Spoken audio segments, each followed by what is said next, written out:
We'll get started in another 5 minutes. உள்ள போய் sneak பண்ணிக்கோ. சார்ஜர் போடலாமா? ஃபுல் சார்ஜ் இருக்கு. ஏமா அதை எடுத்து உள்ள சார்ஜர்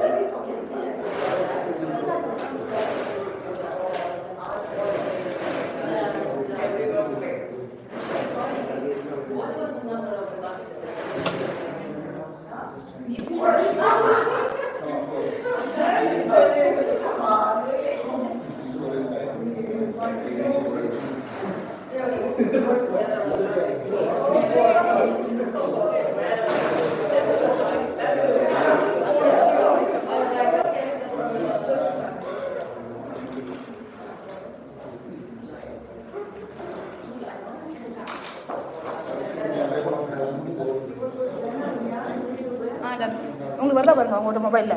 அதுக்கு தான் கேட்டேன்.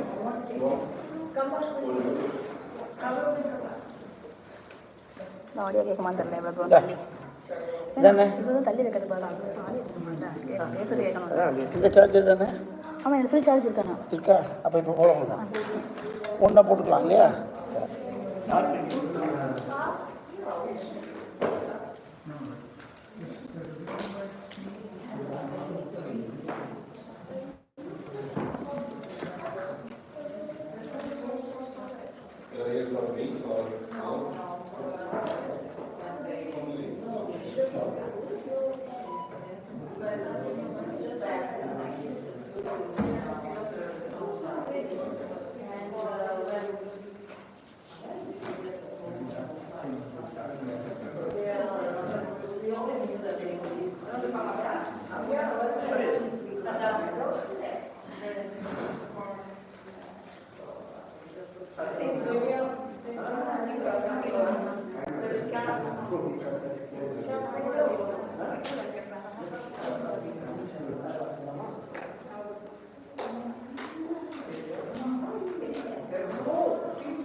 தெரியல. எல்லாம் வேண்டாம்.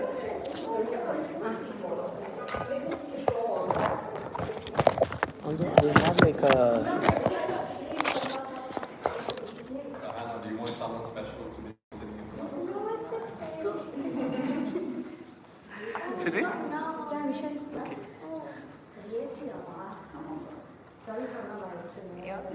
Start? Money can take there. Start right now. Foundation money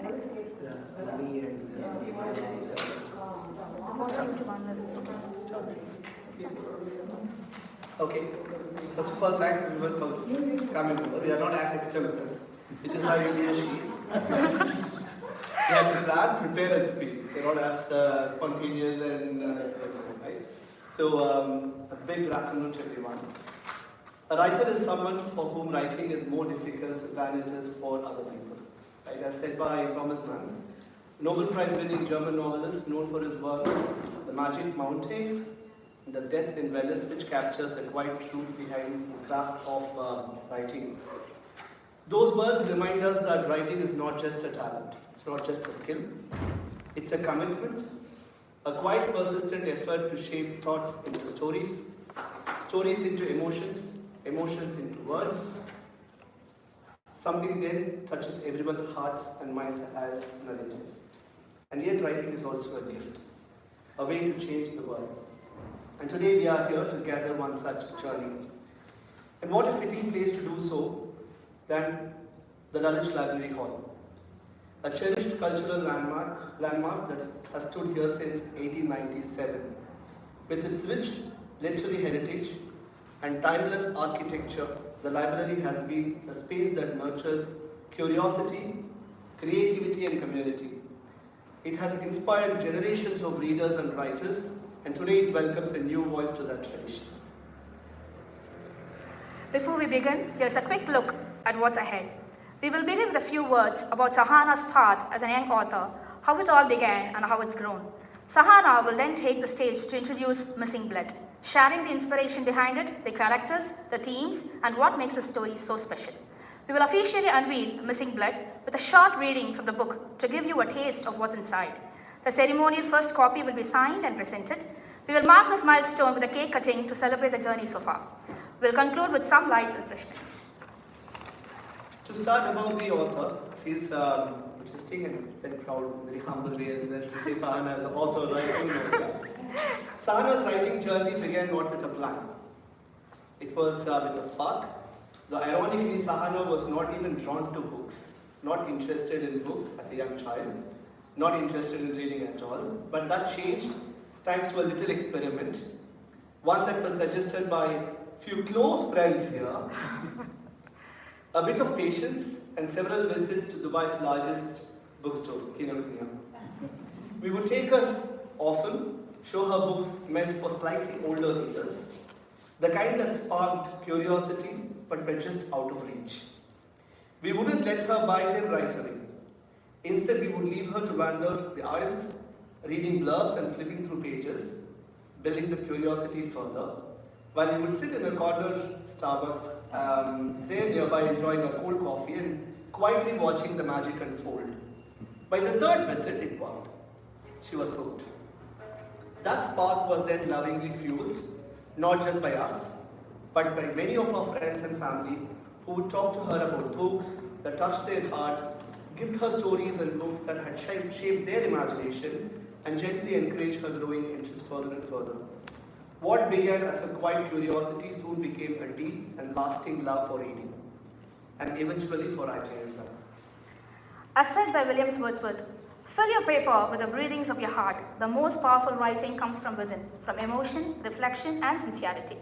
Sahana's work reflects that spirit. Her stories are not only imaginative but also heartfelt, written with care, curiosity, and courage. An avid reader, she has read over 600 books, a love for literature that continues to shape her voice and vision as a writer. She had been an active member for the Emirates Literature Club and the Junior Toastmasters Club, and served as a subject leader and part of the School English Council, where she helped lead initiatives to promote reading among young minds. And now she is also an active member in Junior Lawyers Club. She is also the proud recipient of the World Millennium Award for the sheer volume of books that she has read, and has received the Academy Excellence Award in English multiple times at school. Her passion for storytelling may well be in her DNA. Her grandmom, who is here with us today, is also a passionate reader and a published author of articles in several Tamil magazines in our hometown, and also has her book behind her name. At just 10 years old, she published her first novel, Witchy Elements, during the COVID years while living in Dubai. A year later, she followed it up with The Robins, launched at the iconic Higginbotham's bookstore in Chennai, one of India's oldest and most beloved literary landmarks. Now at 14 and based in London, Sahana continues to write with quiet determination and with a deep sense of wonder. Her books are available on Amazon in over 10 countries, where readers from all over the world are discovering her voice and imagination. To start with Witchy Elements, which was her debut novel, it was inspired, as you might imagine by the name, by the magical world of J.K. Rowling's Harry Potter and series. It tells the story of twin sisters, Lisa and Sanchi, who discovered their elemental powers and are drawn into the world of wizardry, mystery, and magical schooling. The book received glowing reviews from all over the readers on Amazon. And then comes The Robins, a twist to the tale. After conjuring elemental magic and wizarding worlds in witchy elements, Sahana took a surprising turn into the English countryside. And no, this wasn't after she moved to UK. The Robins was written while she was still in Dubai, proving that imagination doesn't need a passport. Set in a delightfully chaotic household, The Robins is a light-hearted family drama with a touch of mystery told through the eyes of Alice Robin and her 10-member family, though we are just a family of 3.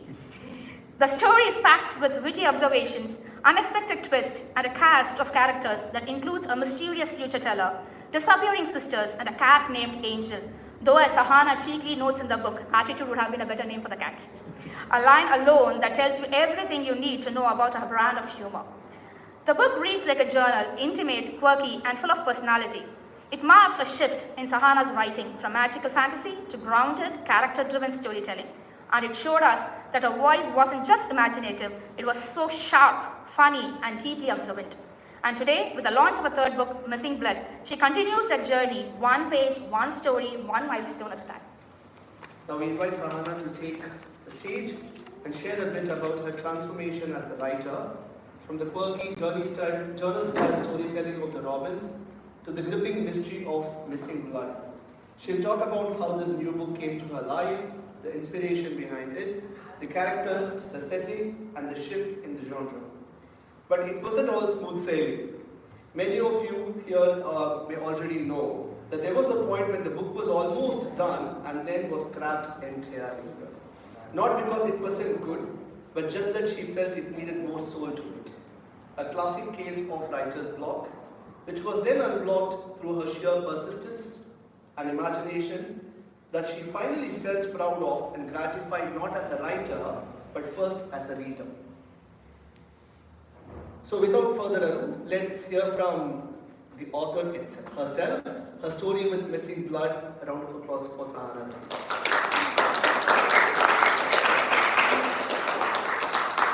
Good afternoon, everyone. Thank you all so much for being here today.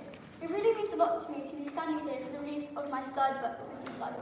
That still feels a bit strange to say, my 3rd book, and I'm honestly just grateful for the chance to share another story with all of you. I still remember publishing my first story, the nerves, the excitement, and the feeling of holding something that I made in my own hands, and that feeling still hasn't changed.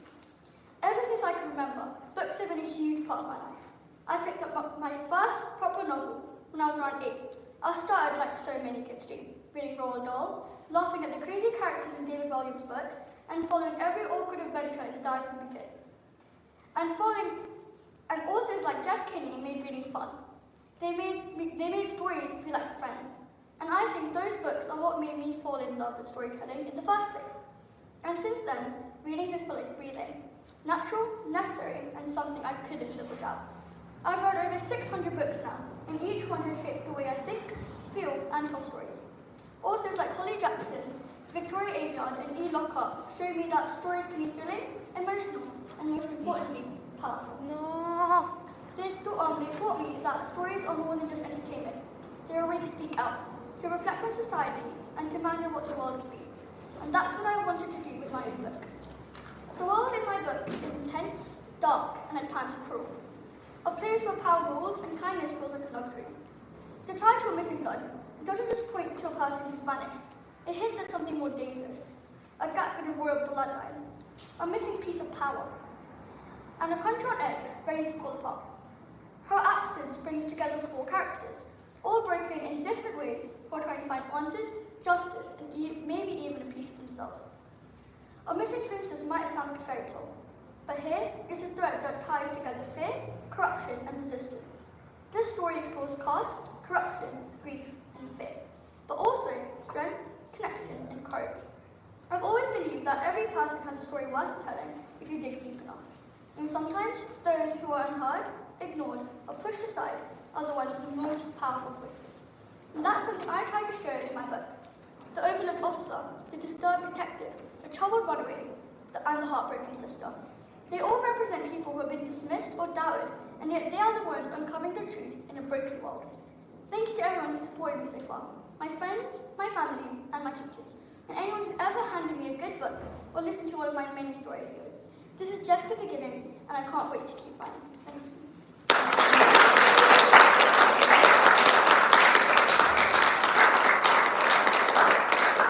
Thank you, Sahana, for the wonderful insight into your journey and the world of Missing Blood. And now the moment we all have been waiting for, the official launch of the book. Sahana will now officially launch her 3rd book by cutting the ribbon and reading a few select excerpts from the story, giving us all the first glimpse into the mystery that awaits.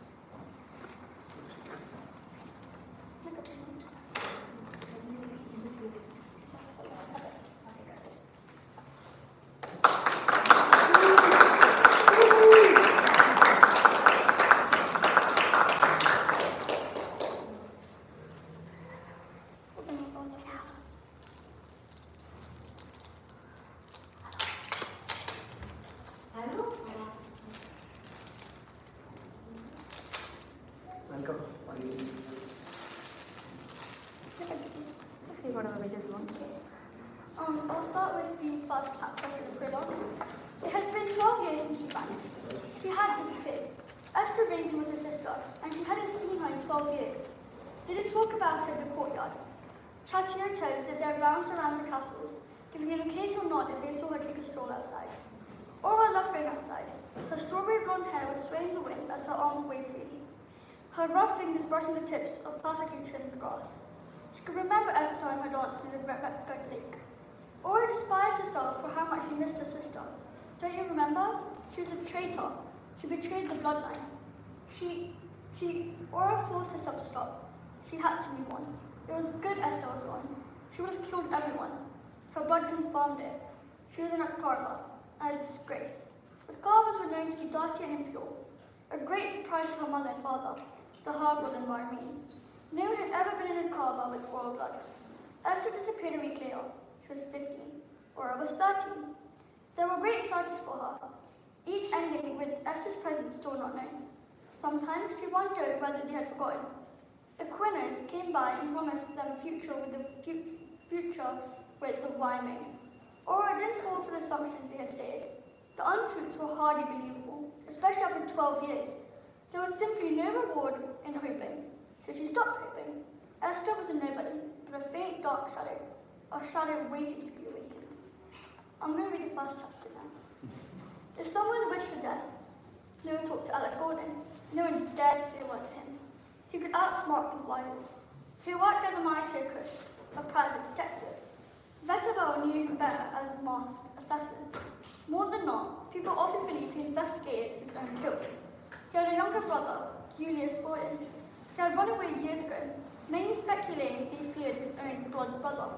Alec had done the blood ritual.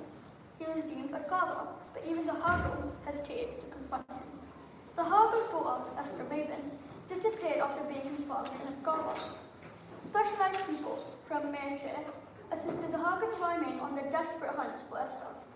Kai had been one of the lucky few anointed with this exclusive task. The search went on for years, 4 years and 63 days to be exact. And then they gave up. She was gone. Now, Kai was standing right outside a locked boat. Lines crawled on the cracks of the stone bricks, making it accommodation. His father, Balnor, had built this house using arcane magic. Magic so powerful it could kill you with the wish of a host. All the Gordons possessed this magic, except Julius. He had no power. When there are portals, no magic being. There were only 8 non-magic beings in Vetabel, one being Kai's mother. Kai's mother was dead. Kai realized she was now in focus. A slave. She was standing outside the most feared man in Vetabel's house. One wrong move meant death. She held the knocker. It was carved as Kiambra, the symbol of arcane magic. She fingered the snake-like body of the creature. Its features clearer than Vetabel did. Kairini, Alex stood in front of her. He wore a dark jacket and tall leather boots.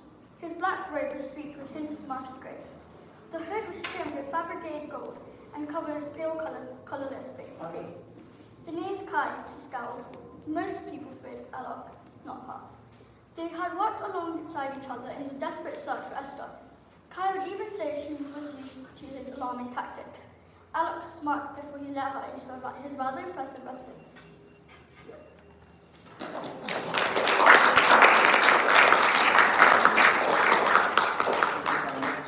Wonderful and thus seemed gripping. The next most awaited moment for us is here the ceremonial signing of the first copy of Missing Blood. Okay.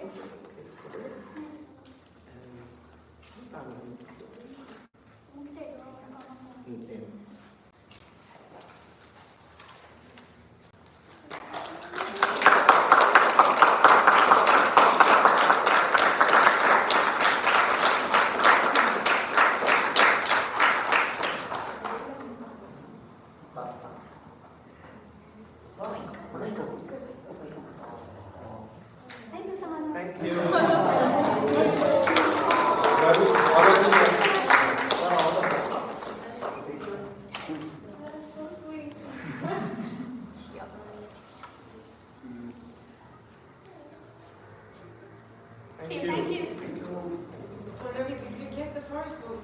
Yes. It's the first edition. She signed the second book for Dulwich Library.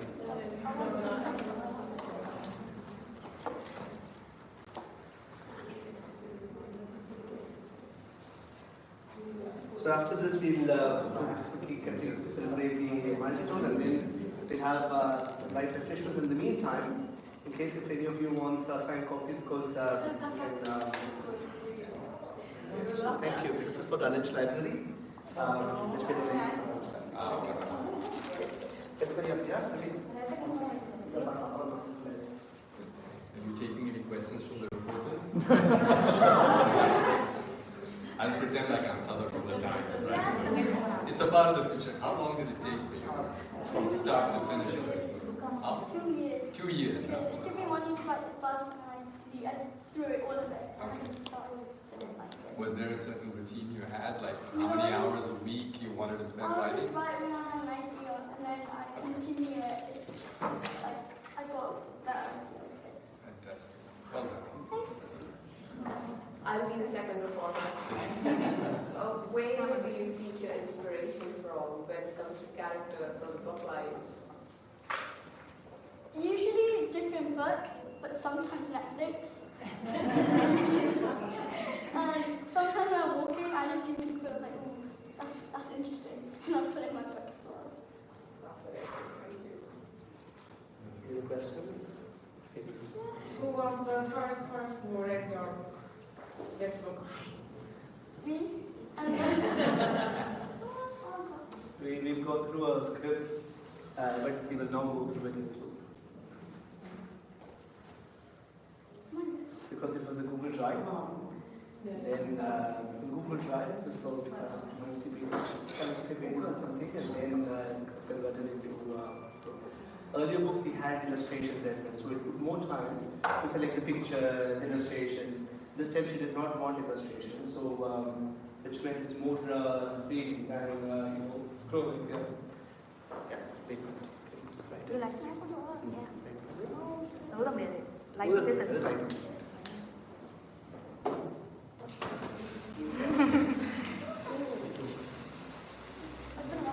இல்ல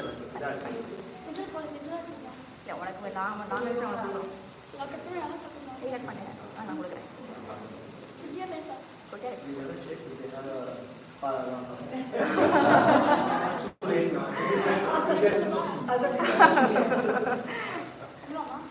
okay Yes.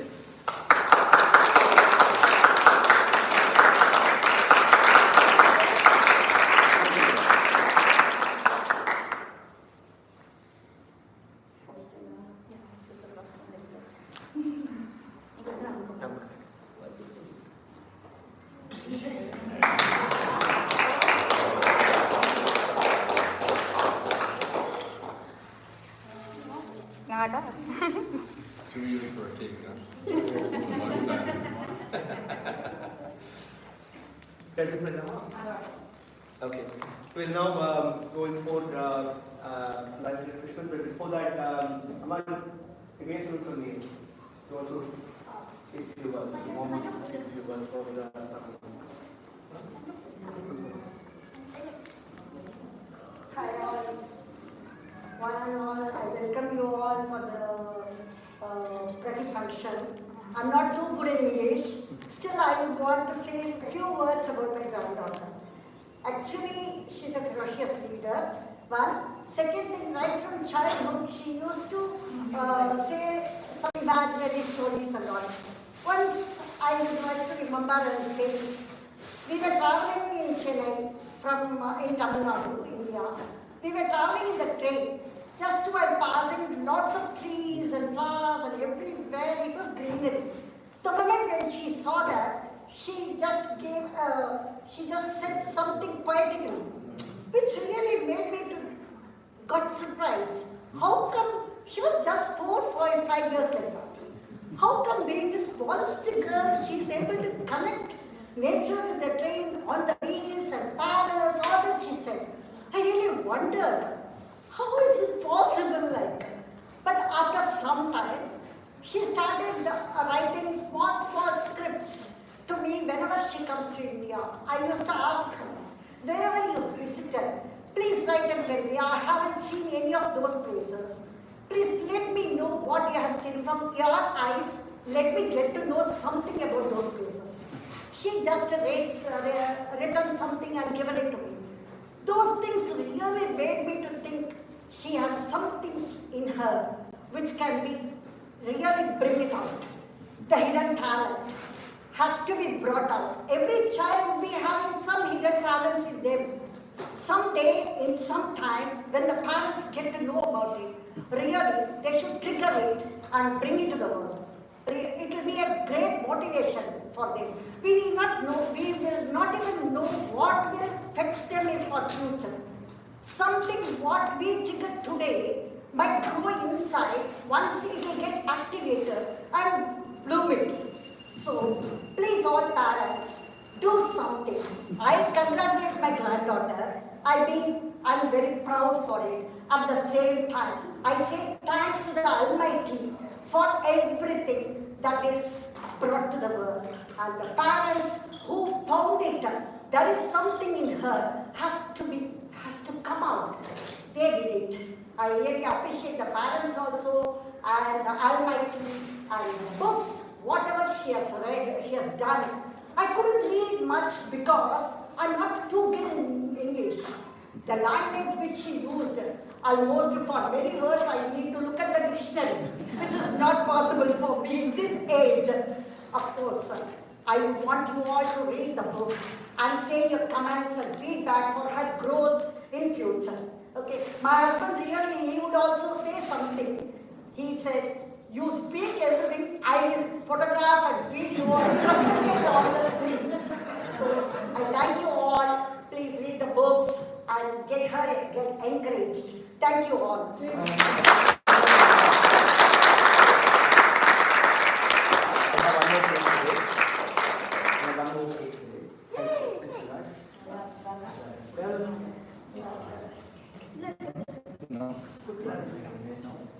We won't go for the firework again.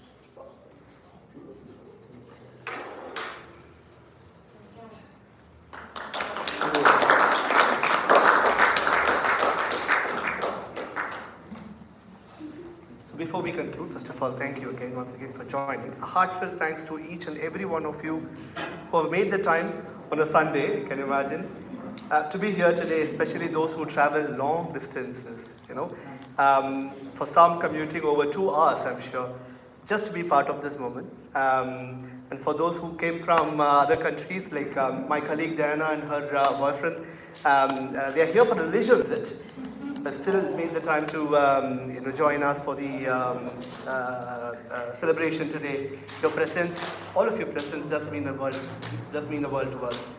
And to all our friends and well-wishers who are joining us via the live stream, thank you for tuning in and celebrating with us from afar. Your support, even from a distance, is very deeply felt. This has been a special milestone and moment for Sahana in her journey, and hopefully just one of many more to come. Finally, inspired by the timeless words of Shakespeare, it is not in the stars to hold our destiny, but in ourselves. Here's to the stories yet to be written, the dreams yet to be dreamt, and the journeys yet to be untold. Thank you all once again, and let's keep turning the page together. Thank you.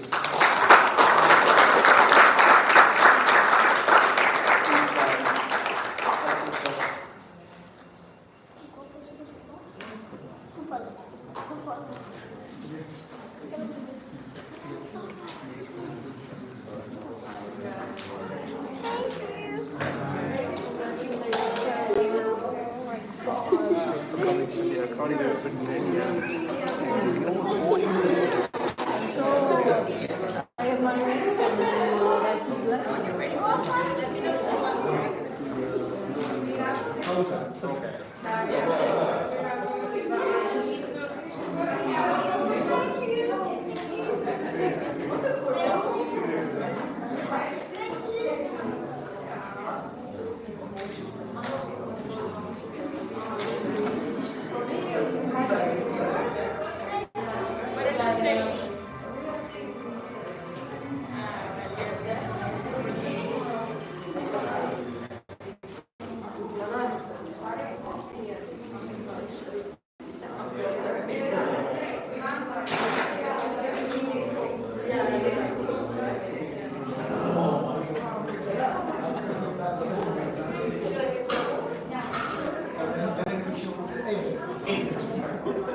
Help yourself, please.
Hi everyone, thank you. Thank you so much for joining. Thank you.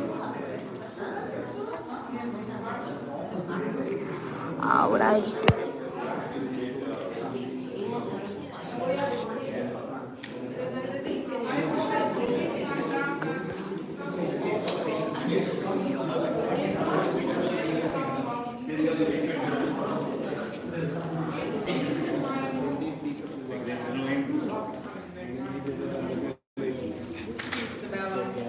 How do you switch this off?